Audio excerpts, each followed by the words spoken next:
नमस्कार मंडळी. तर आजची आपली रेसिपी आहे वडा कांद्याची. तर चला आता रेसिपीकडे वळूया. आता इथे मी सांडगे घेतलेत 1 वाटी, टोमॅटो 2 कापून घेतलेत आणि 3 मध्यम आकाराचे कांदे.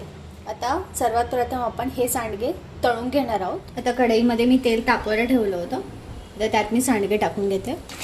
गॅसची फ्लेम लो ठेवायची आहे आणि सांडगे चांगले मंद आचेवरती शॅलो फ्राय करून घ्यायचे.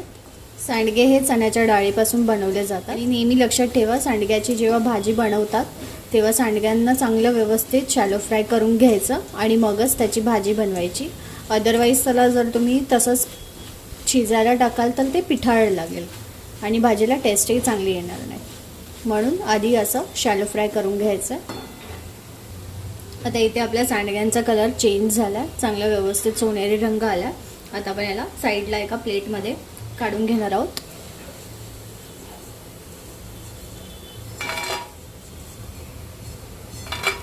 आता त्याच कढईमध्ये मी जिरं टाकून घेते, कांदा, मीठ कांदा सॉफ्ट होण्यासाठी आणि चांगला मिक्स करायचा. कांदा चांगला भाजून घ्यायचा. कांदा ह्या भाजीला जास्तच टाकायचा कारण की भाजीला मग चव येते, चांगली गोडूस भाजी लागते. मग आता इथे आपला कांदा झाला, आपण टोमॅटो टाकून घेऊया.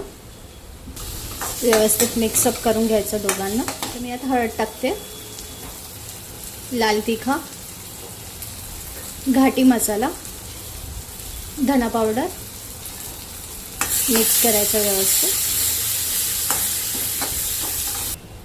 काश्मीरी लाल मिरची पावडर. मी यात एकदम थोडंसं पाणी ॲड करून घेणार आहे. आता मसाल्याला चांगलं तेल सुटलं आहे सगळीकडून. यात मी आपले सांडगे जे तळून घेतलेले आहेत ते टाकून घेणार आहे. मिक्स करून घेते व्यवस्थित. त्याच्यात मी उकळतं पाणी टाकून घेणार आहे. उकळतंच पाणी किंवा गरम पाणी टाकल्याने भाजीला तरी छान येते. आता आपल्या भाजीला चांगली तरी आली आहे. मी शेवटून कोथिंबीर टाकून घेते. आता आपली भाजी इथे रेडी टू सर्व आहे. तुम्हाला जर ही रेसिपी आवडली असेल तर प्लीज माझ्या चॅनलला लाईक, शेअर अँड सबस्क्राईब करायला विसरू नका. थँक्यू.